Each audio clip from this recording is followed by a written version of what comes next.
Ռոբերտ Քոչարյանը պատրաստվում է մասնակցել ընտրություններին։ Ինչ եք ուզում ասենք, ծափ-ծափ։ Խաղացողները ում ենք տեսնում։ Մարած օբլիգացիաներ, հələ որ մարած օբլիգացիաների մասին է խոսքը գտնում։ Ռոբերտ Քոչարյան,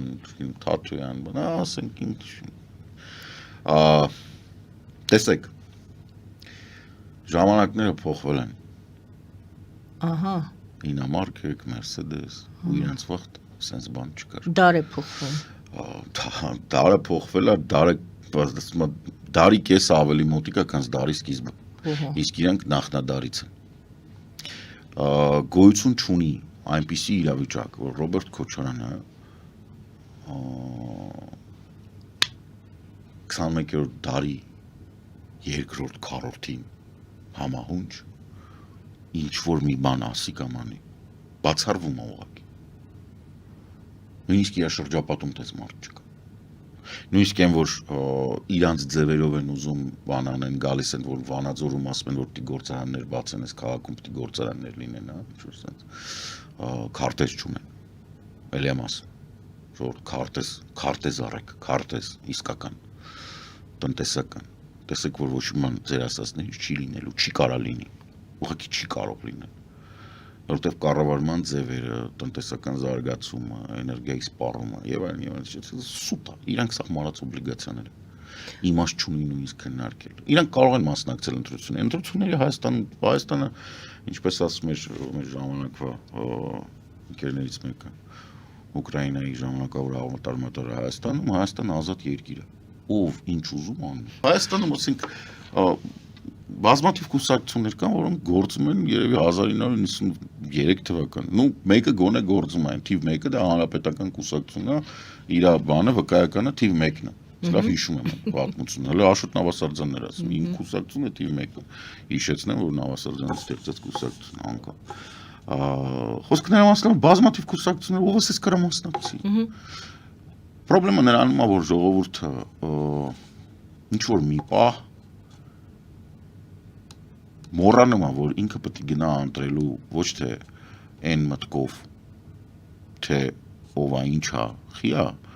ու ոչ էլ այն մտքով, թե իրականում ասենք գալիս, այ ասում է ինքը մեզ զավոդ կսարքի, ոնց, չգիտեմ, ասում է, որ գամ ասեմ հիմա ինձ $10,000 տուր, հետո մի միլիոն կտամ, կտաս, ձեռես առնում, ասում ինքը քեզ ասում արի ես 5 տարի, քեզ հեծնեմ, շալակդ նստեմ մանգամ, հետո քեզ գործարան կսարքեմ։ Սենց նայում է վրես, ասում չեք հասկանում, որ մարդ ով գալիս է ինչ որ բան խոսք է տալի, որը չի նկարագրում քո անելիքը որպես ընտրողի։ Եթե մարդը գալիս է, ասում է ես քո համար էս կանեմ։ Գիտեք ինչ չի ասում արդեն էս կանեմ, ասում է պետք է էսպես լինի, պետք է էս արվի, շատ լավ։ Պետք է այն արվի, չի ասում ես կսարքեմ, ես կանեմ, այսպիսի քաղաքականություն, ես կվարեմ այնպիսի քաղաքականություն։ Ասում է պետք է Հայաստանը վարի ինքնուրույն արտաքին քաղաքականություն։ Հայաստանը ձեր կարծիքով ինքնուրույն չի վարում։ Օրինակ, էլի այդպիսի ձևակերպում։ Դե հիմա հասկանում ենք այս ամեն ինչը։ Ինձ համար այս սա քաղաքական երուզերը, որ հիմա սկսելու ցավոք սրտի պետքա մեջը լինեմ մասնակցեմ, բայց մեծ հաշվով ես շատ էի սիրում նախընտրականը, որովհետև ինձ համար բան էր ինքը հետազոտության համար շատ լավ նյութ էր տալիս, թե ոնց է փոխվում ազգի հոգեբանությունը եւ ոնց է փոխվում քաղաքական գործիչների գործելավոճը։ Փորձը ցույց է տալիս, որ մեծ հաշվով մարդիկ, ովքեր հիմա պատրաստվում են մասնակցել ընտրությունների, իրանք բան չեն, անհետաքրքիր են։ Այսինքն իրանք հին են։ Հանադարյան են, ասենք իրանք մարած օբլիգացիա են։ Բայց քիչ ժամանակ է գնալով այդ ժամանակը կարճանում է։ Չէ, բայց մարդիկ ովքեր հայտարարում են, ում ասում եք, որոնք որ բան, ինչը կողմնորոշվեց, կան մարդիկ, ովքեր եղել են մինչև 22 թվականի փետրվարի 24-ը, գոյություն ունի կանոն, ովքեր որ եղել են քաղաքական դաշտում մինչև 22 թվականի փետրվարի 24-ը պետքա գնան արխիվ, այսինքն կանոնը, որպեսզի հասկանաք ում է պետք ձայն տալ, դա այն է, այս սրանք եղել են, փետրվարի 24-ին եղել են քաղաքական դաշտում, ինչ են ասել փետրվարի 25-ին, ասել են, որ չի կարելի, ասել են, որ դա բան չի։ Եթե չեն ասել, գնում են արխիվ, վերջ։ Ուրիշ ընտրելու բան չկա, շատ պարզ է, կա երկիր, որը ունի մանկապիղծ բանակ, որը ապահովել է Արցախի բանը, ոչնչացումը, Արցախի էթնիկ զտումը, խաբել է, զենքի փողը վերցրել է, զենքը չի տվել, հենց հիմա տնտեսությունը ոչնչացնում է, մտցնում է հավելյալ պայմաններ քո բեռնափոխադրումների վրա, ապրանքը չի թողում գա, չգիտեմ, քո բեռնափոխադրողներին դատի է տալիս, դահկա դնում իր մեքենաների վրա, այսինքն զտած դավաճան ու տականք, էլ չհաշված, որ մանկապիղծ բանակի գլխավոր հրամանատար ռազմական հանցագործ, խոսքը Ռուսաստանի մասին է։ Եթե ինչ-որ մեկը Հայաստանի քաղաքական դաշտում սա չի ասում, ուրեմն ինքը իրավունք չունի այս երկիրը ղեկավարելու։ Ես չեմ ասում անի, ես հասկանում որ Նիկոլ Փաշինյանը ավելի շուտ հրաժարական կտա, կգնա բալի հանգստանալու ամբողջ կյանքով մեկ, քանց Պուտինին կասի, որ դու ռազմական հանցագործ ես։ Նախքան արհեստական բանականությունը, ոնց որ ասած, ծառայության դնելը, կարելի է մի հատ բնական բանականության հետ մի հատ առնչվել։ Առնչվել, հաշտության գալ, հասկանալ ասենք դա ոնց է ինչ է։ Ես վստահ եմ, որ Հայաստանի պետական համակարգի 50%-ը մարդիկ են, ովքեր կարող են բիզնեսում շատ ավելի օգտակար լինեն, մասնավոր սեկտորում, քան կառավարությունը։ Բայց բիզնեսում աշխատել է պետք։ Հա, իրանք պետք չեն կառավարություն։ Կառավարության 50%-ը դուք ես աշխատել եմ գիտեմ, գրած դրան դեմը կանգնես, ամեն երկրորդին ներս չթողես։ Այսպես կաշխատեն։ Ընդ որում աշխատավարձը պետք չի փոքրացնել, ընդհակառակ այն մարդիկ, ովքեր դուրս են գալիս, իրանց աշխատավարձը պետք է վերաբաշխվի մնացածների մեջ։ Այսպես կաշխատեն։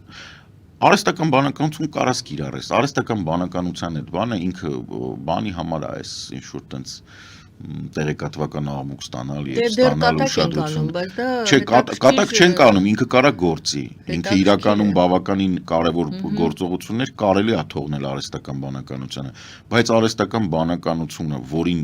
տիրություն չի անում, բնական բանականությունը, ինքը վտանգավոր է։ 50%-ը որ հանեք, նույնիսկ առանց արհեստական բանականության, էֆեկտիվությունը կբարձրանա։ Արհեստական բանականությունը ինչ խնդիր կարող է լուծել ավելի լավ արհեստական բանականությունը, որոնք պահանջում են նստակյաց, շատ ուշադիր աշխատանք, կարաս 10 արհեստական բանականությունը, որին կանի։ Օրինակ, բազմաթիվ հարցեր կան քաղաքացիների դիմումների հետ կապված, որոնք որ պետքա ամբողջ ծավալը օրենսդրական օրենքների եւ օրենսդրական ենթաօրենսդրական ակտերի հետ ամբողջ ծավալը ուսումնասիրվի եւ պատասխան գա։ Ընդ որում արհեստական բանականությունը պետք է ճիշտ հասկանալ, խոսքը ոչ թե այն մոդելների մասին է, որոնք LLM-ները, որոնք դուրս եկցան, ChatGPT-ին բանը, այլ ասենք համապատասխան, չգիտեմ, Mistral-ի թիմը ունենք պայմանագիր Ֆրանսիայի, Հայաստանում բարձրացրած կառավարության շրջանակներում բարձրացրած դատա կենտրոնում, որը այդ machine learning մեքենայական ուսման շնորհիվ հրամցրած է, կերծված է ամբողջ օրենսդրական, ենթաօրենսդրական ակտերը Հայաստանի եւ Հայաստանի կողմից ստորագրված միջազգային պայմանագրերի սահմանադրություններ, միջազգային, ասենք, չգիտեմ, փորձ, պրեցեդենտներ, նախադեպներ, բաներ, այս ամբողջը հրամցրած իրան 10, որպիսի քաղաքացու դիմումը միանգամից հրամցնես, ինքը քեզ ասի, որ այս, ասենք, չգիտեմ, 30 կետի մեջից մարդը, բնական բանականությունը, նայի ասի, որովհետեւ արհեստական բանականությունը ինքը պանացեա չի։ ChatGPT-ին փորձեք, եթե հարց եք տալի ինքը տեսնոր պատասխան չունի, շատ հաճախ հնարում է մի բան։ Հետո ասես հնարել ես, սիրուն է, բայց ինքը հատուկ է, իդեպ հատուկ էլ է մտցվում։ Ես սա զգուշացնում, որտեղ մարդիկ կան կարող չգինեն։ Հատուկ մտցրած է, որպեսզի, այո, իրանք ձեզ disclaimer են տալիս, զգուշացում են տալի, որ հանգարց ին վրա չհիմնվես։ Ու շատ հաճախ random, ասենք, պատահական պահի ինքը քեզ սխալ տեղեկություն է տալիս։ Որպեսզի հանգարց դու հույսդ չդնես ամբողջությամբ իր վրա։ Դրա լուծումը այնա, որ դու վերցնես քո մոդելը, քո LLM-ը կառուցես Հայաստանում, բայց դրա համար կառավարություն պետք է լինի նորմալ։ Իսկ այդ կառավարությունը նշանակում է, որ այն մարդիկ, ովքեր մտցնում են համակարգչով Excel-ի մեջ, հետո տպում են, տպիչով, տանում են կողքի սենյակ այդ տպածը, վերցնում են ու նորից մտցնում են Excel-ի մեջ, որովհետև իրանց Excel-ը ուրիշ է,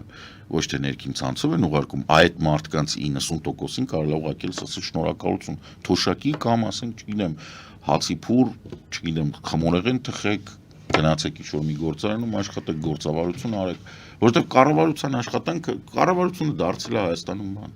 Այդ այ դեպ նախկինները Ռոբերտ Քոչարյանի ու Սերժի Օրոկ